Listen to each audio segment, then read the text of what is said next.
Easy. One step at a time. Mm-hmm.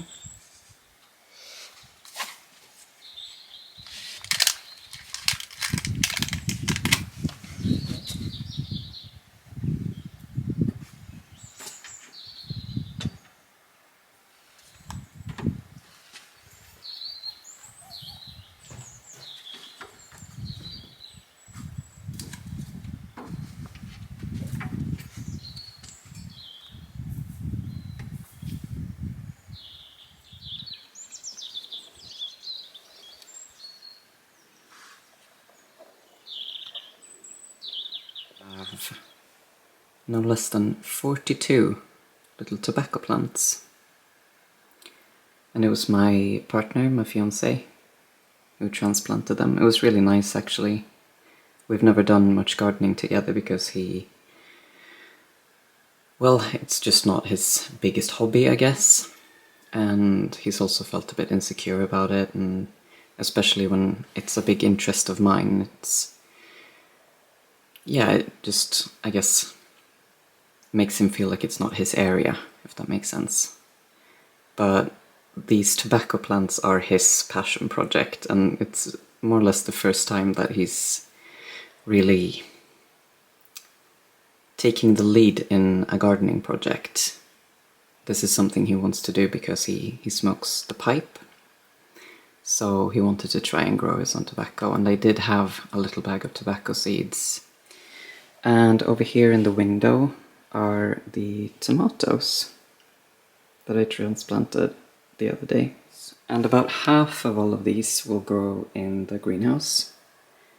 They're like slicers and tomatoes that require a little more warmth and protection, I guess.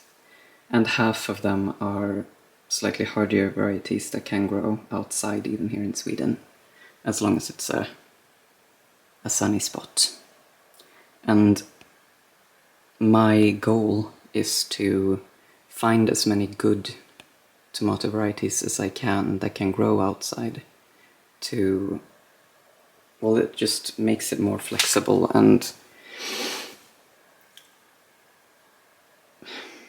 it would give me more opportunities to grow more tomatoes if I'm not reliant on putting all of them in the greenhouse.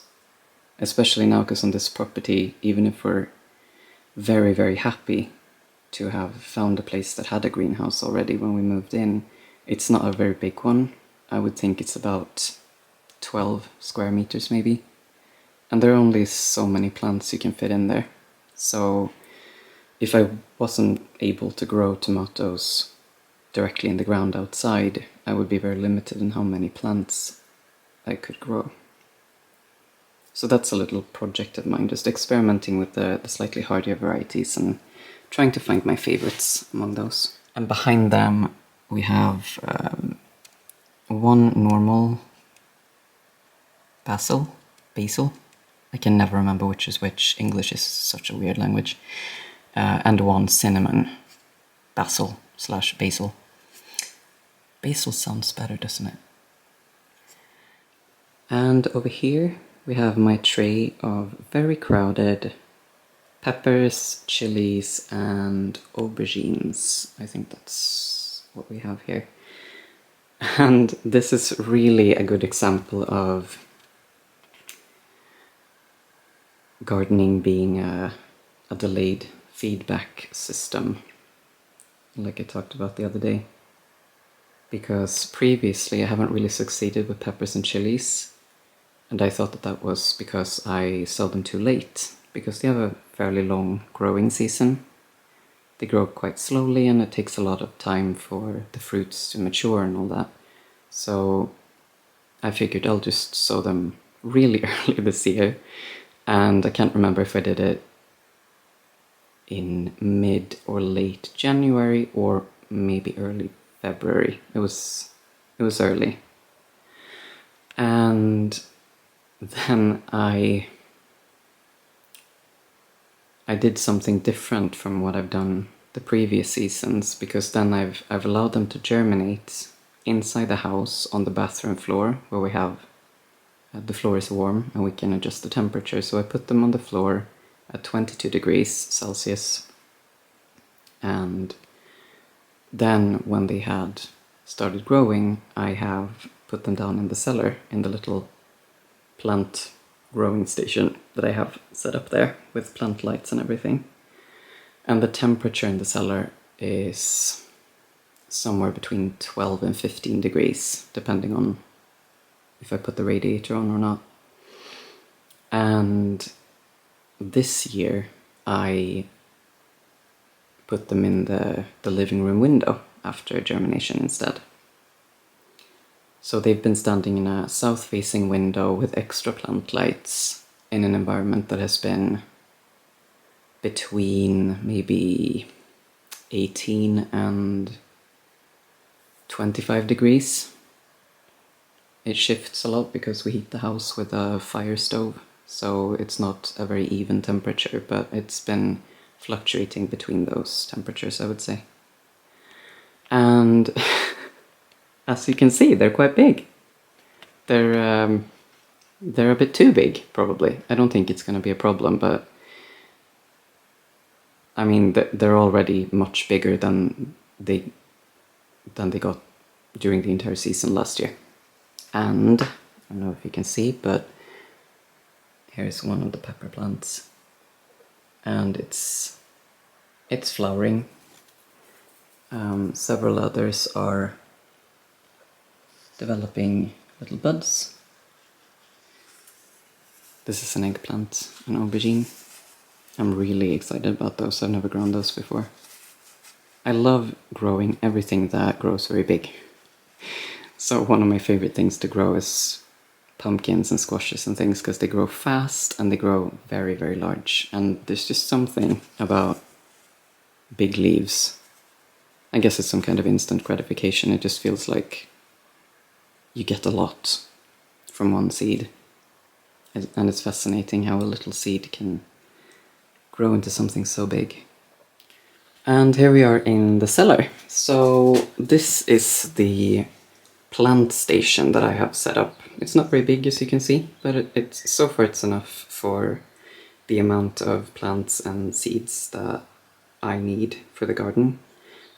And I'm trying to work on a bit of rotation, so sowing things that are going out early, I try to sow them early, and then when it's time to sow the next batch of seeds, hopefully I can plant these out in the greenhouse or in pots that can move into the house, or just something else to free up space, like I did with the brassicas that I moved out the other day. So if we just start here, we have some agastache, I think it's called, some sage. Here I've sowed some peas, a Swedish variety called Lokförarbergfält. And here are some onions. Here are some sweet peas and some nasturtiums. I'll also direct sow nasturtiums maybe next week or something, because it's getting warm enough to do that now. Or maybe I'll wait until May, we'll see. And then over here, I think I showed you this in the other video, in the brassica video, but yeah, there's some different types of lettuce here. I've kept the amount down. I could have grown much more lettuce, and last year I did, but we're only 2 people in this household, and there's only so much lettuce we can eat, so I'm going to sow them several times during the season instead, in smaller batches, and just fill up as we harvest them. Chicory lettuce, kohlrabi, turnips, more chicory, sown at a later date, sweet fennel, Welsh onion, it's kind of a spring onion type of thing, parsley, Chinese leaf celery, I don't know, it's like a celery but it's small and grows just thin stems and leaves, so you harvest them and eat the leaves basically instead of like big white stalks. Celeriac, 2 types of beetroots, 2 types of chard, leeks, and in here are chives. that have just started growing. Let's see if I can show you. So this is another example of using what I have. I love growing things in these grape boxes from the store because they're little greenhouses and they already have holes for air and all that kind of stuff. So there you can see some chives growing there. They're quite slow. Up here on the top shelf we have more turnips, it's a type of mustard,